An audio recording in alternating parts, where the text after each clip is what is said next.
Ever wondered if your advertising dollar is really working for you? If your ad would have been here, you and more than 4 million people would be listening to it right now. Contact ads at xzoneradiotv.com. All Hit Radio.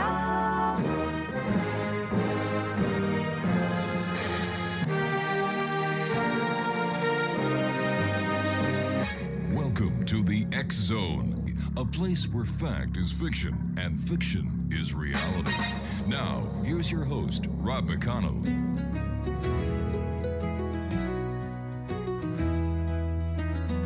In the heart of the night, where the shadows play, on the X Zone we gather, come what may, with Rob McConnell guiding us through the dark, searching for truth hidden, igniting the spark. Whispers of spirits, both gentle and bold, tales of the ancients in the stories retold, from haunted old houses to the echoing halls, we seek the unknown where mystery calls. On the X-Zone Radio, where the truth finds a way through the stories of ghosts that wander and sway, inviting the seekers, the wise and the brave. Join us each episode, let the curious say. With voices. And welcome back, everyone. This is the X Zone. I am Rob McConnell, coming to you from our broadcast center and studios in St. Catharines, Ontario, Canada, on the CanCom Broadcast Network, and on your hometown radio, Classic 1220 CFAJ AM, streaming us at classic1220.ca. My guest this hour is Kenneth Hopkins, and we're going to be talking to Kenneth about his new book entitled UFO Girl, Military Intelligence. And Kenneth, welcome back to the X Zone. It's been some time. Yeah, it's probably 2 years. My goodness. I'm not sure. So tell us let our listeners know a little bit about you, because since you were on with us last time, we've certainly increased our networks and our radio stations, both AM and FM, and I'd like the people to know who you are. I'm a contactee with several groups, including the U.S. military, in my abductions. I've done extensive research in interviewing people all over the world, hearing about their experiences, and a lot of my research comes from eyewitness, personal experiences, whether it be telepathic or teleportation, or there's numerous methods of contact, and there's many methods of ETs, or many different kinds of ETs that I've been aware of in my interviews, more than I can count. So when did all this start with you? When was your first encounter, or when did your experiences really start? Did they start later on in life, or did they start as a child?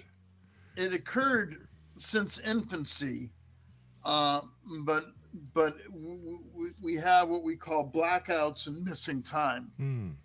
So I dealt with the blackouts the best I could. I didn't know what happened. Missing time was quite common. And then I became aware of my experiences in around 2000 through hypnosis, and flashbacks started coming, rather traumatic flashbacks. And that brought me to explore with hypnosis.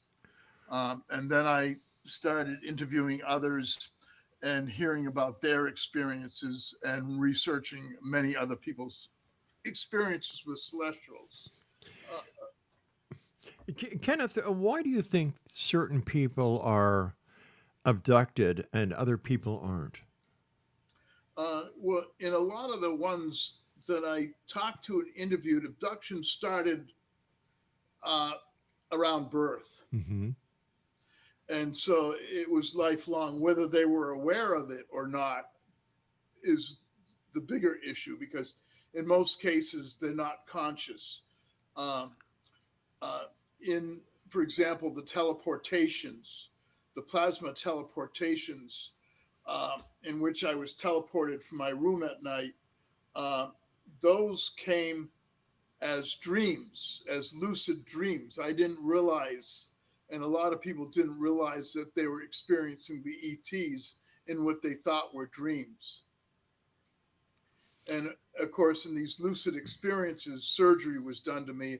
I awakened with surgical marks, and we refer to the process as plasma teleportation. The military uses it, and I've had military abductions with crafts that are identical to the Grey ships.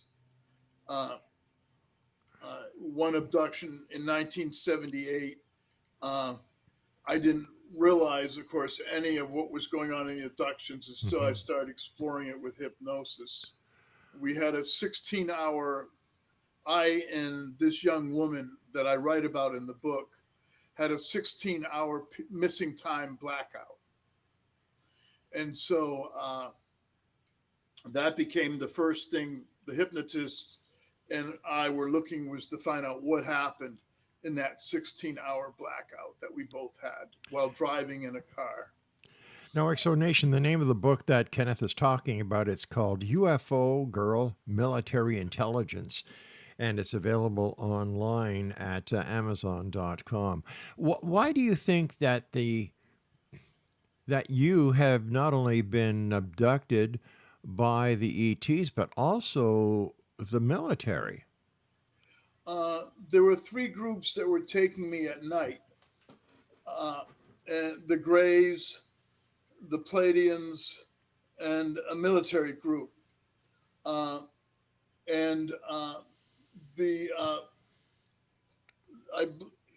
They seem to be Navy uniforms, or the uniforms seem to look like Navy. Okay. And I didn't come to understand what and why I was abducted until one of the men following me, and when I was giving rides to coworkers, I was being followed almost constantly everywhere I went. And so we ended up going down a back road and then throwing rocks at one of the vehicles that was tailing us. When I got home, a man called me, and he told me that my father was not my father. He started telling other things about me, and I realized he was the guy involved in the rock fight. And I told him he was crazy, and I hung up. And then I thought almost a year to 2 years later, I thought what he said was strange. And I was trying to think, why would somebody tell somebody their father isn't their father? So I had a genetic, I forget the group I had do it. I keep forgetting their name. Mm-hmm. They're a major group that does genetics. And they showed that my father was my father. But what it was my birth mother was not my mother. My birth mother is half German. My genetics show me to be half Scandinavian. So my mother had involvement with, and I never got the full explanation of what my mother was involved in. She had some awareness of it. So she was involved in what seemed to be an embryo transplant in 1953. And that involved the Greys, the military, and the Pleiadians. The Greys were implanting the Scandinavian is the Pleiadians. Okay. And so I don't know, other than the fact, I can only surmise, because other than the fact that I'm not connected genetically to my mother, I had to have been an embryo implant. There's no other explanation for it. Okay, so And let me try and understand this. Your father is your father. So does that mean that the ETs took samples of your father's sperm and genetically uh, put it into an embryo? yeah, with a Scandinavian woman's Okay, an now egg with a Scandinavian woman's genetics. so how did your father So, find you? well, the Greys take embryos uh, and they take sperm. Mm-hmm. So what I'm assuming by this is the Greys took my father's sperm, Yeah. either with an abduction he doesn't remember, and then combined it with a Scandinavian woman's egg. Mm-hmm. And then together they put that in my mother. Now, my mother had awareness when I told her that I was told that my father wasn't my father. She told me she couldn't talk about it on the phone. So hold on here. So your mother actually gave birth to you? Yeah. Okay, gotcha. All right. So your But mother said that she couldn't explain it to you over the phone. so she knew something about it. But she wouldn't discuss it on the phone, and we lived about 100 miles apart, and I was doing a lot of overtime, and I wasn't able to travel Mm-hmm. to get the full story from her. By the time I did get to her, she had no recollection. Dementia had taken its hold. So all I know is that she was aware that there was something with the embryo I came from. I don't know what she was aware of. I don't know if she was involved. She was in the military. She was a nurse in World War II. So I don't know anything other than that she knew something about this. That's all I know. And when we come back from this break I have to take, I'd like to get some more information about your father and you know, how things were for you as a child, because it must have been very different, very odd at times. So please stand by, Kenneth. Exonation Kenneth Hopkins is my special guest. He's the author of a new book out called UFO Girl, Military Intelligence. And if you'd like to find out more about Kevin, we will have as much information as we can on our website at xzbn.net. I'm Rob McConnell. This is the X Zone, a place where people dare to believe and dare to be heard Monday through Friday from 10 p.m. Eastern until midnight, right here on the X Zone Broadcast Network, on CanCom Broadcast Network, and on your hometown radio, Classic 1220 CFAJ AM, streaming us at classic1220.ca. What may, with Rob McConnell guiding us through the dark, searching for truth hidden, igniting the spark. Whispers of spirits, both gentle and bold. Tales of the ancients in the stories retold. From haunted old houses to the echoing halls.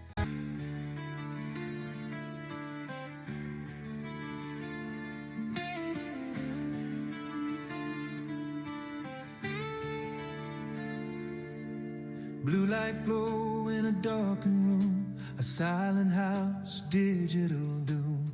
Little eyes locked on a screen, living life through a machine.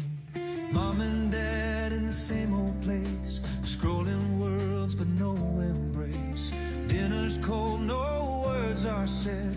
Another night, the silence spreads. We built the cage, then blamed the bars, pointing fingers at the stars. But truth don't hide behind a screen. It lives in what we've never seen. No praise is a child, no screen shows love, no algorithm sent from above. You can't outsource a heart, can't download a soul. When the damage is done, who's in control?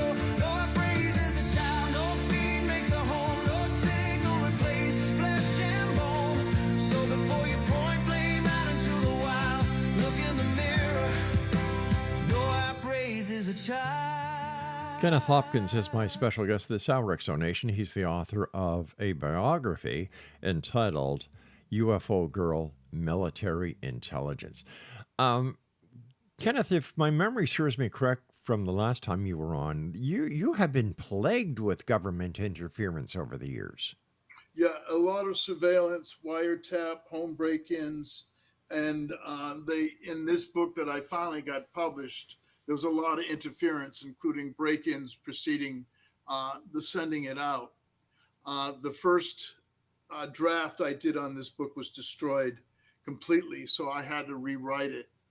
But the book, as it came out, it took me a lot of years to put the pieces together with hypnosis and memory recall and flashbacks.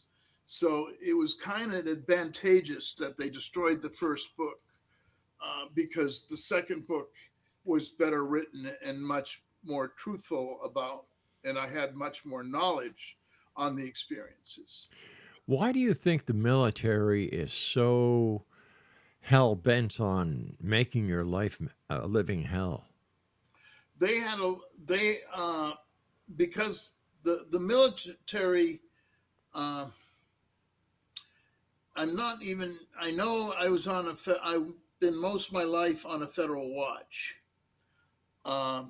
And that, because when I tried to fight the wiretaps on the phones and so forth, I came to a dead end with the FCC, and I was told that they were approved taps, federally approved taps. At one point, the feds were involved. There was a series of homicides that are described in the book around the early abductions in '76. And then there was another homicide in '78 that I came under investigation for. One of the men that had followed me was taken by the ship that abducted me, which was a military ship. The military flies the Greys ships quite well. The military can do abductions. The military, it appears, can erase memory, because they did in that experience I had with them. But and that was a daytime abduction that occurred when I was walking to a job interview. That was with the military. And there was a lot of missing time episodes I wasn't aware of that came up with the hypnosis. And the one with the military was one that came up, and it was unusual because instead of Greys in the ship, there was men wearing uniforms in the ship. The name of your book is UFO Girl Military Intelligence. Now, who is the UFO girl? UFO girl she was out of the CIA MK Ultra projects. Are you familiar with those? Oh, I am only too well acquainted with the MK Ultra. Yeah, well, I was involved in that process as a child. I don't know if it was connected with the abductions or separate. The project I was involved in was done out of Boston Children's Hospital by a Dr. Vincent Perlow, where they put when I was age 6 or 7 was when they put the IVs, and when they recruited me into the MK Ultra project. I had no awareness, and I would have no memory of it. Those memories would come up with the hypnosis that would start in 2003. What are some of the most compelling experiences that you've described in your book? Well, I'll just touch on UFO girl. Because she was in the MK Ultra, she had a cerebral implant put in her head. And what happens with her is a big part of the book. She's also later in '81 shot by her husband and left for dead.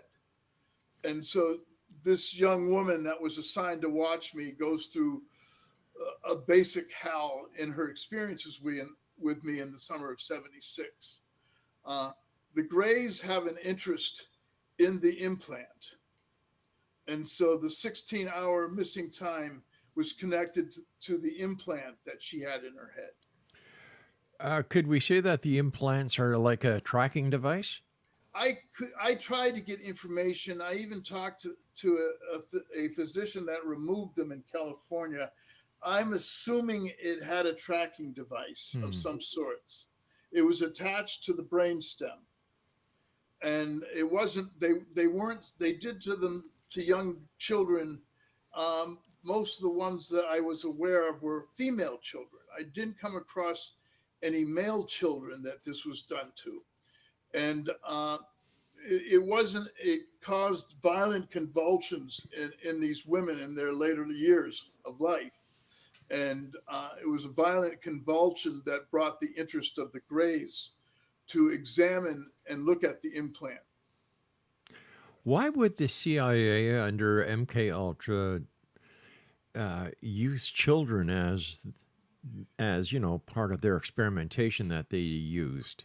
Let's see if my memory serves me correct. MK Ultra, they did sleep deprivation, they did experimentation with psychedelic drugs, mind control. Why a child? I don't. They started with me when I was about, I don't know if I was 6 or 7. And then what they wanted to do is they wanted to create alternate identities. By creating an alternate personality, and alternate personalities are involved in a lot of abductions. Which is part of the reason people don't have memory, or you can call it split personality disorder. Mm-hmm. So what they found out in this research of the MK Ultra coming out of Germany, and much of this information was taken from Germany at the close of the war. And then the Allies, France, England, Russia, and the US participated. And there was also some done in Canada. Yeah, it was done at the Allen Memorial Institute, part of McGill University in Montreal. Yeah, that wouldn't surprise me. Yeah. But the MK Ultra being part of the CIA was post World War II. It was the MK Ultra started in the close of the war. Okay. And then in the 50s, they started doing it to children in large amounts. And what they found out by creating this other personality had incredible endurance. So they would trigger the other personality, and or they can do it with a phone call. Hollywood touched on some of it. So in my military abductions, I was involved in some military missions. Tell me, before we go any further, were you ever part of the U.S. military? I ran into the Navy when in 76 because of a series of homicides. I was afraid. So I ran into the Navy. So I ended up a year and a half in the Navy. But what got me involved with the Department of Defense was a cooperative job when I was going to Northeastern. And that was where I met the young woman that would be set up to monitor me. I thought she was a girlfriend. I didn't put together that she was working with the military until many years later. And then I would have contact with her sister in the early 2000s to find out that she was shot and left for dead by her husband. Oh my There was gosh. some information she had, and I believe that she had shared some information with 2 of her friends, which were killed in a strange car accident. So was this young girl that you met, who you write about in UFO Girl Military Intelligence, was she your handler? No, she had a handler, I see. and he would instruct her on what to do. and when she was with me. And I Gotcha. met her handler. I didn't know at that time, I hadn't put all the pieces together. I didn't realize she was working with the military. When was the last time that you had any problems with the military or intelligence agencies? Uh, I haven't. I had a military abduction in which 6 years ago, in which I was tortured Oh, God. because they thought I had information. They severed 7 ribs in the beating. So when I returned from that abduction with the military, I had 7 severed ribs. It would take 2 years of surgeries, 30 hours, over 30 hours of actual surgery to reassemble my ribs. I have the photographs of the broken ribs in the book, and what was done with the torturing. I received from a contact, strangely enough, in Canada, who sent the X-rays to me from Canada. So I assumed the teleportation was to Canada, and the torturing took place in a military base in Canada. Kenneth, stand by, my friend. You and I have to take our break at the bottom of the hour. Fascinating story. Thanks for sharing it with us tonight, Kenneth. Are you still there, Kenneth? Yeah. Oh, okay. Thought maybe you got swiped out on us. No. All right, my friend. Stand by, Exonation. The name of Kenneth's book is UFO Girl, Military Intelligence. It's available on Amazon.com. This is the X Zone. I am Rob McConnell. Kenneth Hopkins and I return on the other side of this break as we continue this fascinating story. MK Ultra, the CIA, extraterrestrials, and much, much more. We'll be back as we continue here on the CanCom Broadcast Network and on your hometown radio, Classic 1220 CFAJ AM, broadcasting us throughout the entire province of Ontario, northern tiers of New York and Pennsylvania, and on classic1220.ca. Don't go away. So when the damage is done, who's in control? No upgrades as a child, no feed makes a home, no signal replaces flesh and bone. So before you point blame out into the wild, look in the mirror. No upgrades as a child.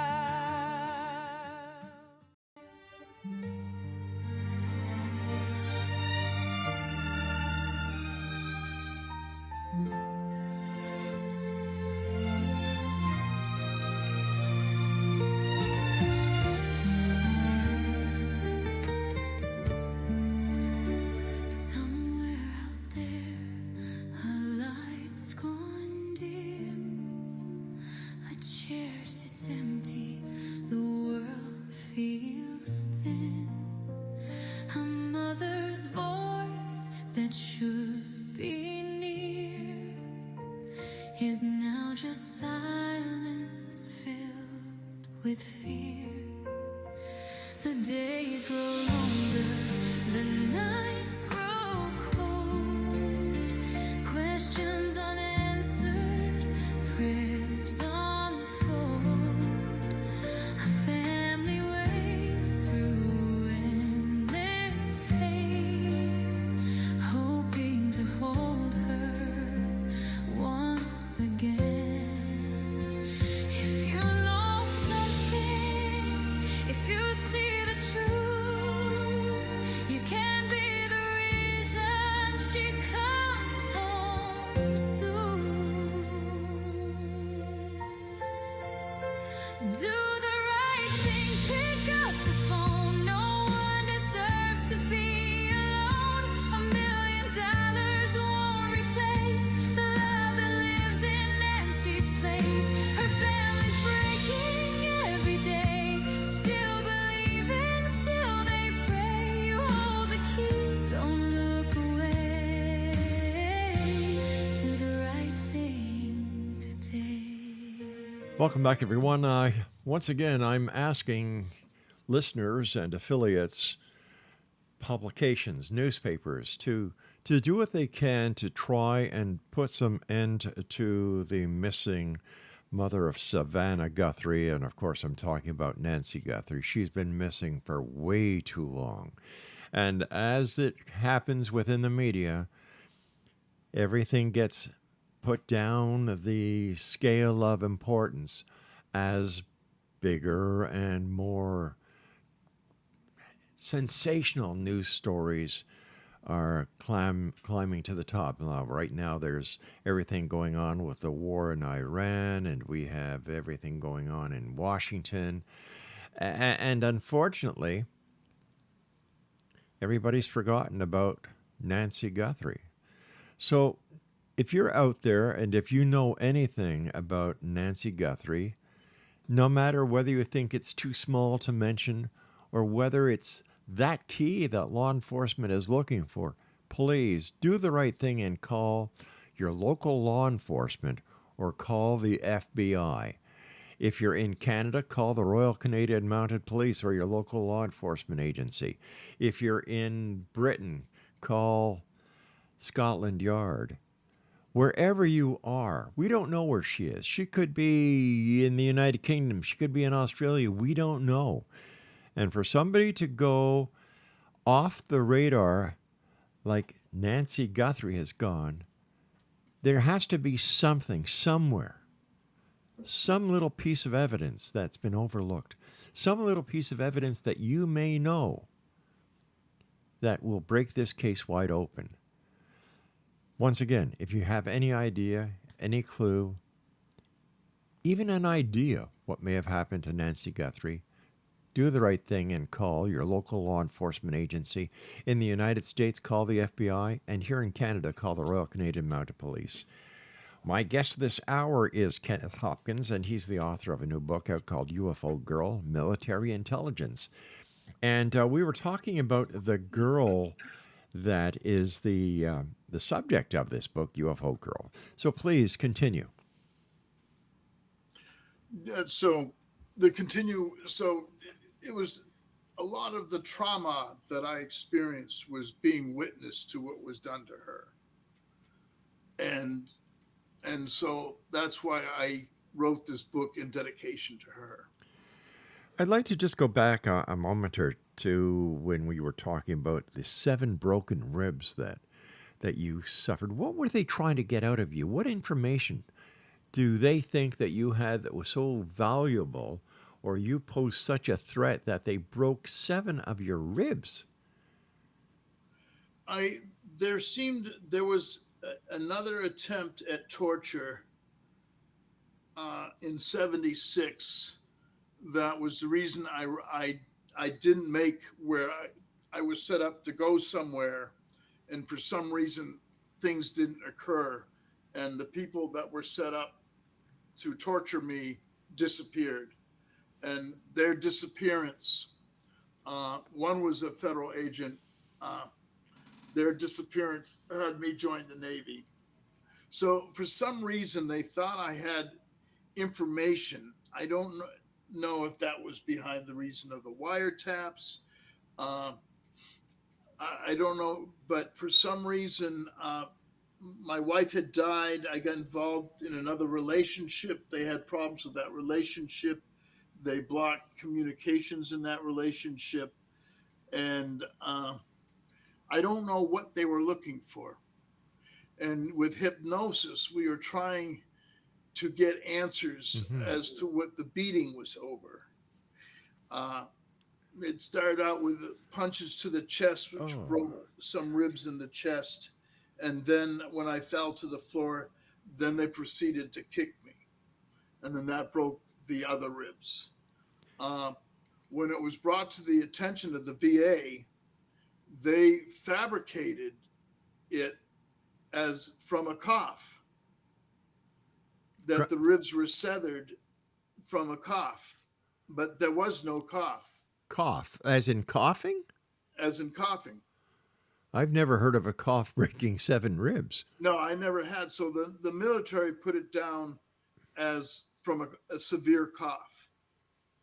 And when I tried to, of course, there was no way to explain to them that I was teleported to a location in a Canadian military base and I was tortured there.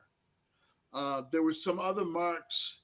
There's an implant in my upper left shoulder that they had put in, and the incision showed some infection. So they checked it out, but they didn't. So it seemed like the VA covered up a lot of what was going on, the VA medical. Is that implant still in you? Yeah, there's an implant it's in my upper shoulder back. Now, And you can see the incision. wow. Now, when it comes to the beating that you took, the torture that you went under, that you were subjected to, why wouldn't, you've got 7 broken ribs, for God's sake, and they didn't take you serious? They actually believed that it was a cough? I don't believe they believed it was a cough. I believe they wanted it documented as a cough. But why didn't the DA go into it further with, I'm sure that you had medical records to substantiate the fact that you had Yeah. 7 broken ribs, for goodness sake. On one of the, I woke up with a series of lacerations from a lung, from something they did on my lung. Lord, man. And I had deep wounds and cuts all the way up and down my chest. They wrote those down as self-inflicted. Who takes care of you when you have all these wounds and all So- these? So I switched psychiatrists on that one, and nobody would believe me that these were from a kick. When I did the regressions, they deleted them off my computer. I was using digital recording, so they were getting. I was doing hypnosis to find out what was happening, and they were anything on my computer. They pretty much had complete access to my computer. There was nothing I could do to prevent them from accessing it. They deleted the last session, so I couldn't get the answers I was looking for. When I was put under hypnosis, I didn't have recall when I was brought out. So then I listened to the tapes, and that was how I got my information. So when they deleted the tapes, then I wasn't able to get all of the information from the hypnosis. Have you encountered any resistance or pushback when discussing the military angle? For some reason, I had a lot of shows that were shut down. For some reason, in the last 5 years, there's been less shutting the show. There's been no shutting shows down. But often before, I would be asking a particular subject, show would get shut down. They would shut it off by the connection to the computer. So, and then a lot of my writing was deleted as I wrote it. And that was, so when I was working on my last book, I had to do it in a library where I could get the security. I couldn't write on my home computer. So I don't know what they were, with the wiretaps, what they were looking for, with the vehicle surveillance, what they were looking for. I don't really have any ideas what that was about. I know they knew I was involved in the genetics project. Where was this genetics project? That was the one I told you with my mother. Okay, right. So they were aware of that, but the man that was following me thought it was my father. Wasn't my father, but my father was my father. So what were you doing at Northeastern University? I was going to college there, studying criminal justice at the time. Oh, I see. And then I got this cooperative education job with the Department of Defense, and that's where everything went crazy. That's where surveillance, that's where I met the agent, the young woman. Right. Was in that facility. It was a top secret facility. I didn't know what top secret was about. I didn't put that together till decades later. In your opinion, Kenneth, how much does the public really know about UFO involvement with the military? Basically nothing. the meetings with the aliens in the Pentagon, beneath the Pentagon, the interactions between the ETs started in the 40s. I wasn't able to get much information on Truman, but the genetic projects were done. The meeting with Eisenhower, I believe, was 54. I was born in 53. So there was a lot more information and a lot more going on with the military in the 40s, in the late 40s. Right after And Roswell. I think that's where the genetic projects came out of. And so now I know the Pleiadians and the Greys in the military came together to do the Pleiadian hybrids. Stand by, Kenneth. We have to take our final break. And Exonation, if you'd like to find out more about this great book called UFO Girl, Military Intelligence, you can get your copy on Amazon.com. And the author is our guest this hour, Kenneth Hopkins. Kenneth and I will be back as we wrap up this hour of the X Zone on the other side of this short break. So whatever you do, don't go away now. The days grow longer, the nights grow cold. Questions unanswered, prayers unfold.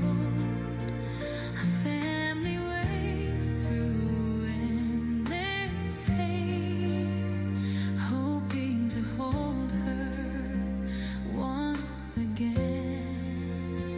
If you lost something, if you Gods. Yeah. Breaking news on every screen. Check the vaults for little green.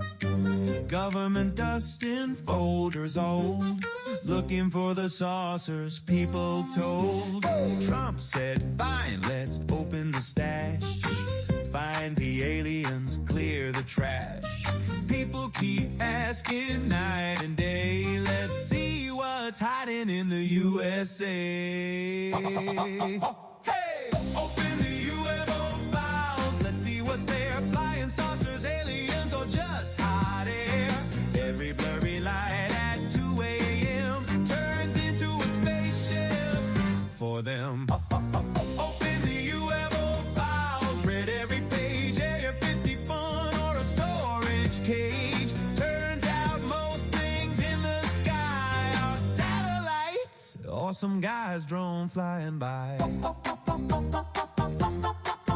Yeah. Podcasts talk got folks all loud.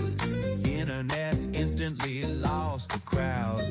One guy yelling, they walk among us. Neighbors sue buying alien fungus. Scientists, science, coffee in hand. Universe big, please understand. Life out there may be true, but it ain't parked next door to you. Hey! Open the UFO files. Shine the light if aliens landed. They picked the wrong night. Cause if they watched our TV shows, they'd lock the doors and off they go. So open the UFO files. Shout hooray, half the world screaming. Proof of today. While the Pentagon quietly replies, mostly balloons and weather guys. Reporter, sir, do aliens exist? Could be. Lots of people say yes. No confirmed contact. That's exactly what aliens would say.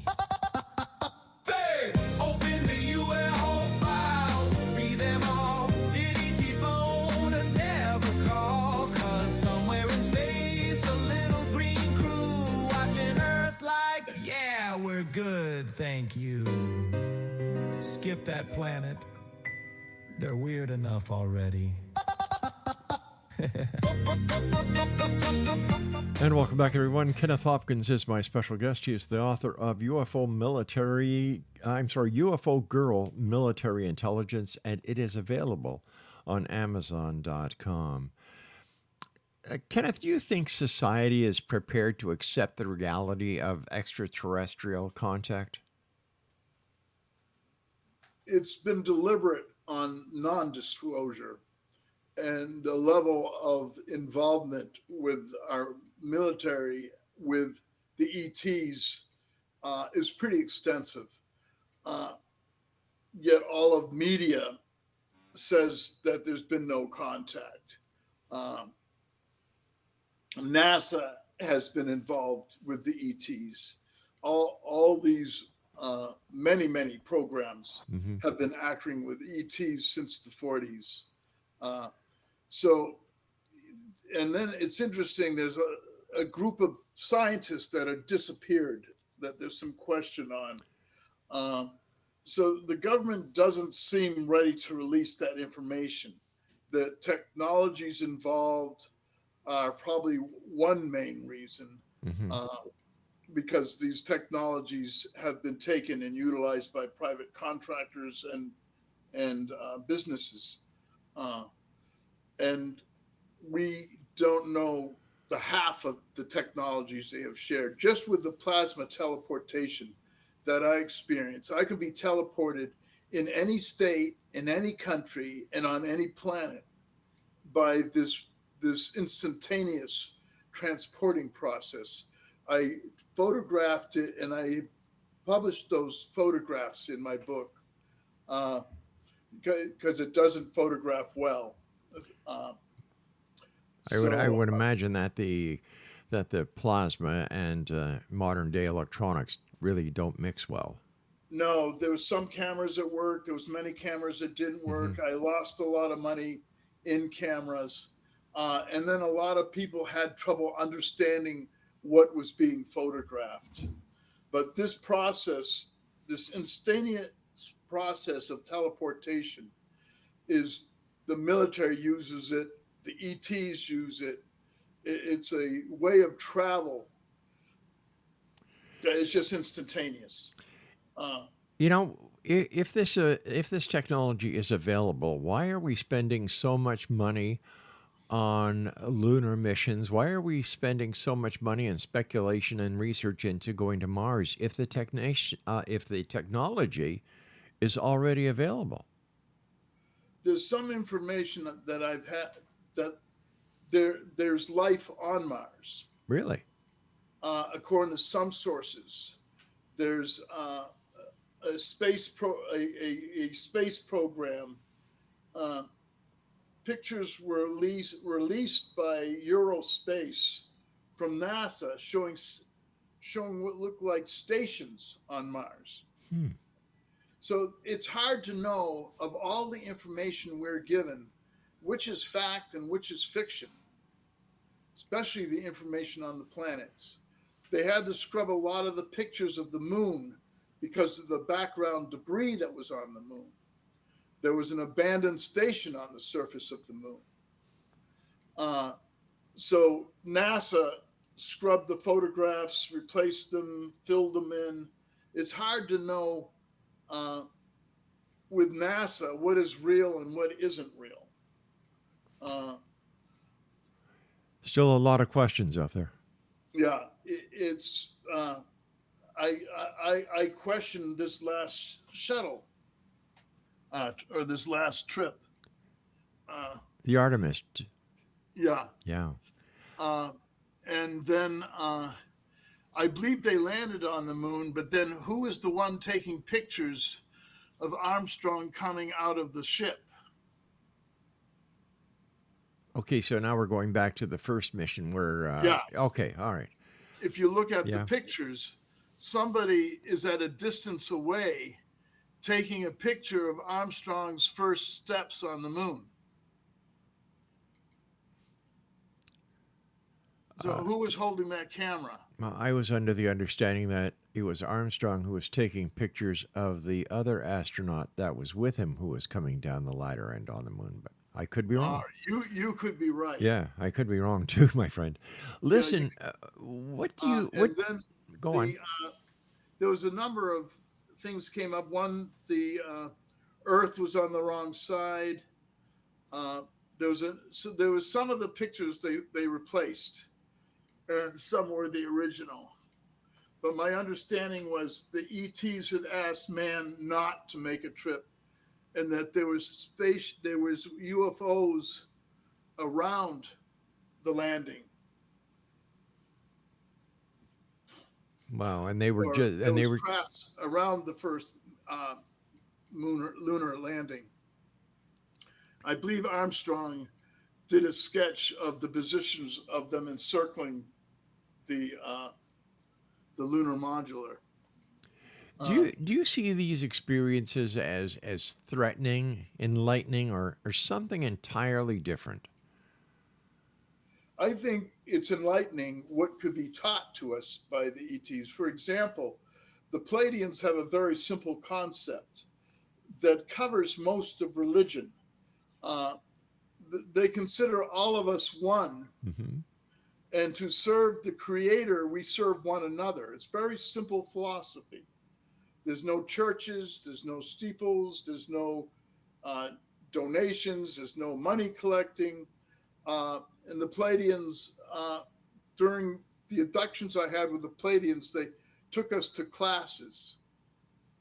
And then they taught us things in these classes, most of which, for some reason, we couldn't remember. They taught us alternative physics, alternative maths. So there's been so much misinformation put out there that I think that's a lot of the reason why disclosure is coming forth very slowly, is because they don't want that misinformation that everybody believes in to be upset. Kenneth, I've got about 3 minutes left, and I'd like to ask you this final question. If listeners take away one message from UFO Military Girl, what would it be, or what should it be?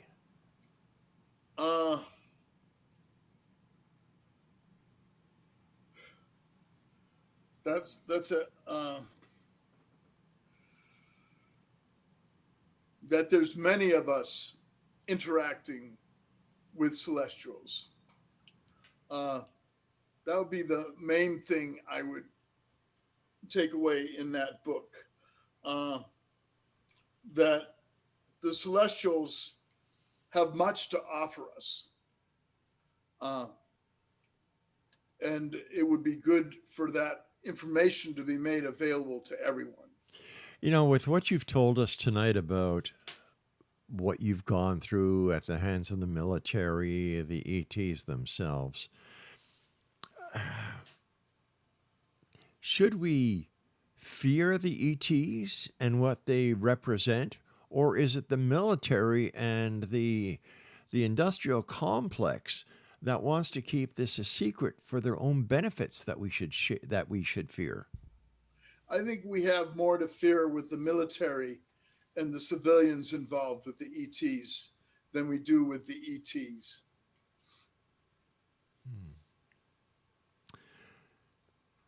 What's next for you? What are you going to be doing next? Well, I'm hoping where sales are starting to come up on this book, I would like to get the financing for my next book, which I completed. And so that's kind of what I'm looking for. I'm looking, of course, I'm on a fixed income, retired.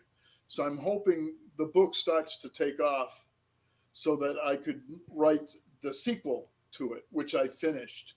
But unfortunately, I don't have the money to invest in publications.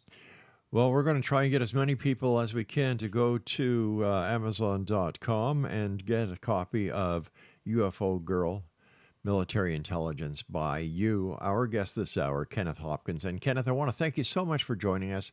Always a pleasure talking to you, and don't be a stranger. All right. And feel free to contact me if you need another guest. I will, my friend. Take care of yourself and be safe. All right. Yeah, well, things right. are pretty safe now. Well, that's There's good. not much going on. I'm glad to hear that. And Exo Nation, once again, if you'd like to get a copy of Kenneth's book, it's UFO Girl, Military Intelligence, and Kenneth Hopkins is our guest name. Well, that's it for tonight. I'll be back tomorrow night at 10 o'clock as once again we cross the time-space continuum to this place that I call the X Zone. a place where people dare to believe and dare to be heard, a place where fact is fiction and fiction is reality. And we come to you Monday through Friday from 10 p.m. Eastern until midnight, right here on the CanCom Broadcast Network and her affiliates, and on your hometown radio, Classic 1220 CFAJ AM, streaming us at classic1220.ca. So until tomorrow night, my friends, always remember to keep your eyes to the sky and your heart to the light. Good night, everyone. Blurry light at 2 a.m. turns into a spaceship for them. Open the UFO files, read every page, Area 50 fun or a storage cage. Turns out most things in the sky are satellites or some guy's drone flying by.